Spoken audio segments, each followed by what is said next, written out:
एक दवा एक केमिकल या बायोलॉजिकल पदार्थ होती है जो शरीर और उसके कार्यों को प्रभावित करती है। आइए समझते हैं कैसे। एस्पिरिन का उदाहरण लेकर। एस्पिरिन की गोली निगल लेने के बाद वह आपके डाइजेस्टिव सिस्टम में कई चरणों की एक यात्रा पर जाएगी। चलिए देखते हैं। पहला चरण, एब्जॉर्प्शन। एस्पिरिन की गोली खाने की नली से होकर पेट तक पहुंचती है, जहां ये बहुत छोटे छोटे कणों में टूट जाती है। इन कणों का अगला पड़ाव होगा छोटी आंत यानी स्मॉल इंटेस्टाइन। स्मॉल इंटेस्टाइन में पित्त और अग्नाशय के स्राव इन कणों से मिल जाते हैं। स्मॉल इंटेस्टाइन में सिलवटें होती हैं, जिनकी वजह से आंत की ज्यादा सतह भोजन के संपर्क में आ पाती है।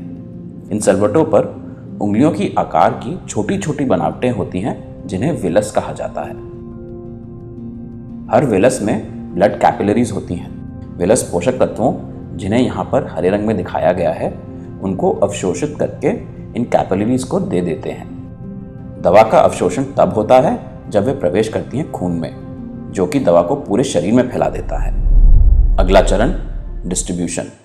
ब्लड प्लाज्मा में एल्ब्यूमिन नाम के अणु होते हैं। एल्ब्यूमिन पोषक तत्वों से जुड़कर उन्हें पूरे शरीर में पहुंचा देता है। उसी तरह एल्ब्यूमिन दवा से भी जुड़ जाता है।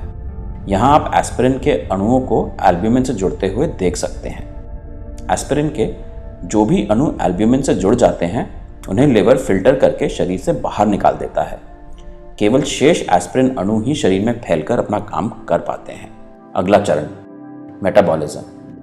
एस्पिरिन की यात्रा का अगला पड़ाव है लिवर।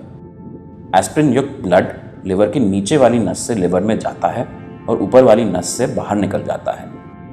लिवर फिल्टर की तरह काम करता है। ये दवाओं को शरीर में फैलने से पहले मेटाबोलाइज कर देता है। एस्पिरिन की बहुत कम मात्रा ही सफर में आगे बढ़ती है और दर्द वाली जगह तक पहुंचती है। आपका शरीर एस्पिरिन को इतना फिल्टर कर चुका होता है कि उसकी ली गई मात्रा में से केवल 68% ही शरीर पर कुछ असर कर पाती है। इस प्रतिशत को दवा की जैव उपलब्धता या बायो अवेलेबिलिटी कहा जाता है। अगला चरण, एक्शन। अब हम उस जगह पहुंच चुके हैं जहां स्किन के टिश्यू को चोट लगी है। स्किन टिश्यू यहां प्रोस्टाग्लैंडिन नाम का एक केमिकल बना रहे हैं, जो सूजन पैदा कर रहा है। प्रोस्टाग्लैंडिन स्किन में मौजूद उन नर्व्स को भी संदेश भेज रहे हैं जो दर्द का एहसास होने के लिए जिम्मेदार होती हैं।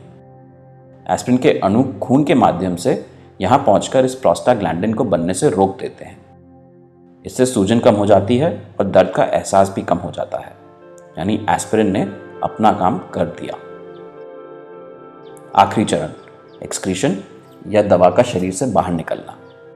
खून में बची हुई एस्पिरिन इसी तरह शरीर में घूमती रहती है जब तक कि वह पूरी तरह से इस्तेमाल नहीं हो जाती या शरीर से बाहर नहीं निकाल दी जाती।